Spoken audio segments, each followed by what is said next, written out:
A aprovação dos projetos Portugal 2030 é apenas o início do grande desafio que é a implementação destes projetos. Obviamente, existem vários passos a dar no sentido de maximizar aquilo que foi o incentivo aprovado e executar corretamente as despesas com que cada empresa se comprometeu. Neste sentido, fizemos um conjunto de 3 passos que vão ajudar as empresas na correta execução destes projetos. O primeiro passo prende-se com planear esta mesma execução. Neste sentido, temos aqui que executar os cronogramas de investimento que definirmos para a empresa.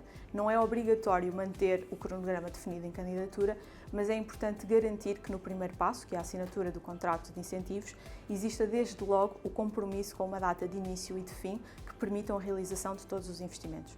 Por outro lado, o envolvimento das equipas e a correta execução de cada um dos pontos dos trabalhos será fundamental para chegarmos ao fim com um projeto bem-sucedido.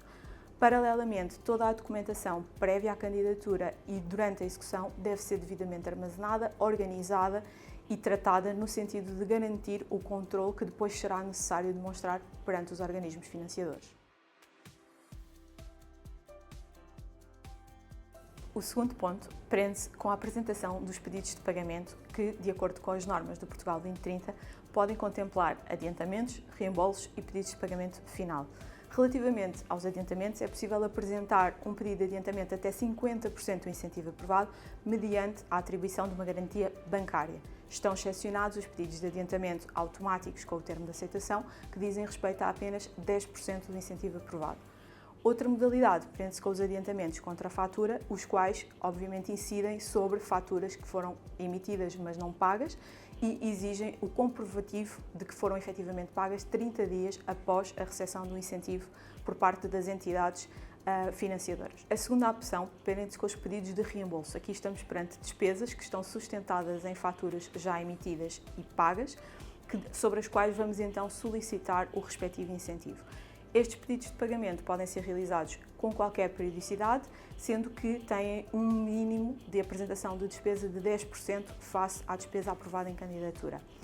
A estes pedidos de reembolso podem ser deduzidos os adiantamentos que não sejam suportados em garantia bancária, ou seja, como dissemos anteriormente, é possível solicitar um adiantamento de 10% do incentivo aprovado, contudo, esse montante deve então depois ser justificado em sede de reembolso, ou seja, vamos deduzir o adiantamento já recebido àquele que seria o incentivo a receber de acordo com este reembolso de pedido de pagamento.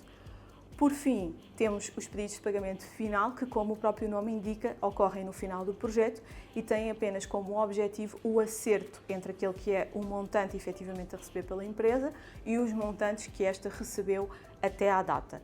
Este pedido de pagamento final tem um prazo ao qual se deve responder, no sentido de garantir o encerramento do projeto no tempo adequado e com todos os requisitos que estão inerentes a este processo.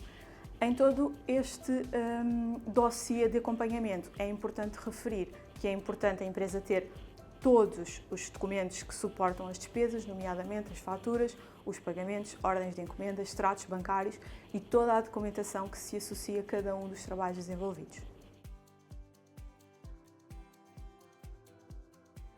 O último ponto prende-se com as alterações àquele que foi o projeto inicialmente aprovado.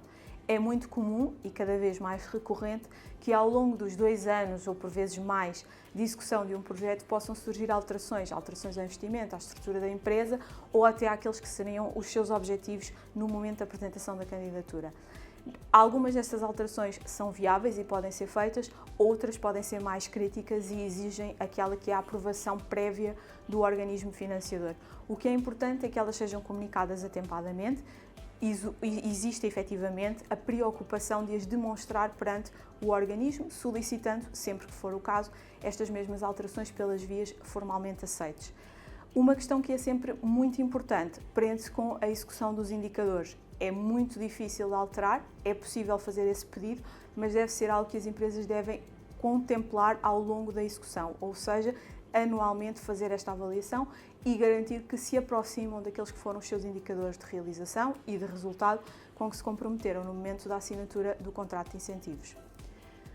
Por fim, apenas destacar que o acompanhamento é de facto a parte mais relevante de ter um projeto aprovado, porque efetivamente é possível aprovar muitas candidaturas, mas nem todas elas vão poder usufruir daquilo que foi o incentivo efetivamente aprovado. E, portanto, nós consideramos que a experiência e aquele que será a capacidade de executar corretamente um projeto está muito associada a conhecer aquilo que são as regras, muitas vezes não estando espelhadas naquela que é a legislação aplicável. Desta forma, deixo-lhe o desafio de falar connosco e garantir a execução dos seus projetos a 100%.